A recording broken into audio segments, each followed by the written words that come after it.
All right, I'm working on a video that's taking way longer than anticipated. It won't be finished until tomorrow. It's worth the extra work though. So I thought this would be a good time to post a quick response to a question that keeps coming up. Here's a recent example. David, I like and appreciate all your videos, but can you please make a video educating us on how to understand and decipher the organization and numbering systems of the many hadith? I sometimes try to look up hadith based on the reference numbers you give, and I end up seeing differences or just getting lost in the Google wilderness. So I put hadiths up on the screen. People try to look them up online and can't find them. A more extreme version of this problem is that I'll put a hadith on the screen. A Muslim will try to look up the hadith based on the number, and when he goes to his edition of Sahih Muslim or whatever, he finds a completely different hadith there. That's when I get a message saying, David, you're a liar. I looked up the reference you gave and it says something different. Stop fabricating hadiths. As if I spend all my time making these lovely graphics of hadiths that I made up. So let me break things down for anyone who's having a problem locating hadiths. This is volume 1 of Sahih Muslim. This is also volume 1 of Sahih Muslim. They have different publishers and different translators. Unfortunately, they also have different numbering systems.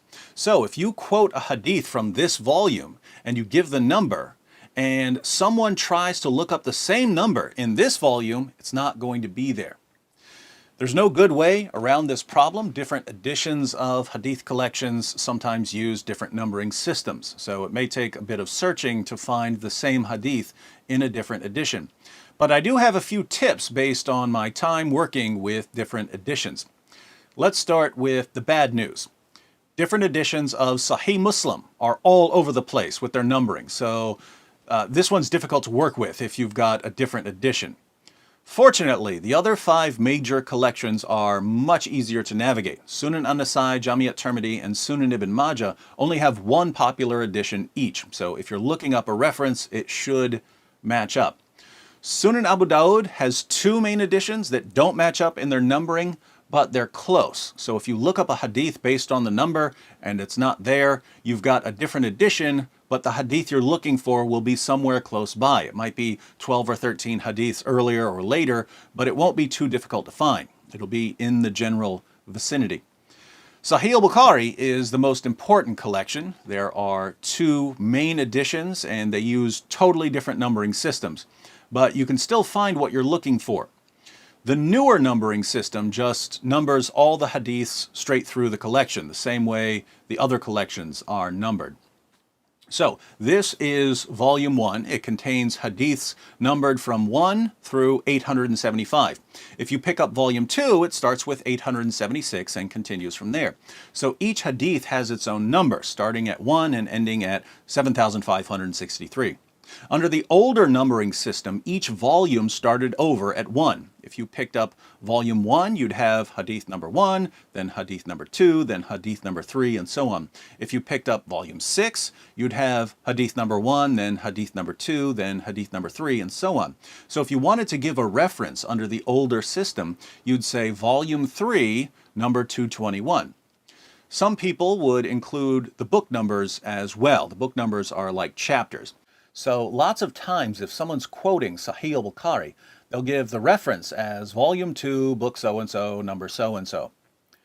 I prefer the newer numbering system because it's simpler just to give a single number, but there are times when someone gives a reference using the older system and you've got the newer edition, or someone gives you a reference using the newer system and you've got an older edition, and you need to find it.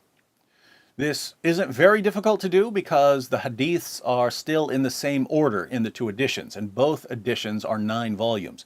So if someone tells me to look up volume 2, number 123 of Sahih al-Bukhari, I say, okay, they're using the older system, and I need to find it in the newer system.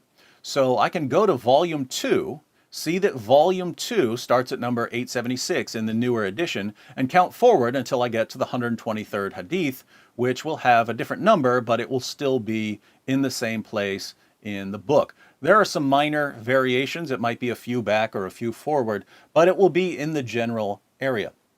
So navigating the Hadiths can be a little tricky because of the different numbering systems. I think that the numbers will eventually become standardized so that everyone uses the same system.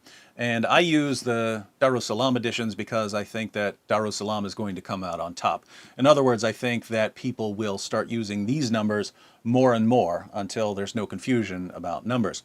Until then, it's just going to take a bit of work going from one edition to another. Hope that helps. See you all tomorrow.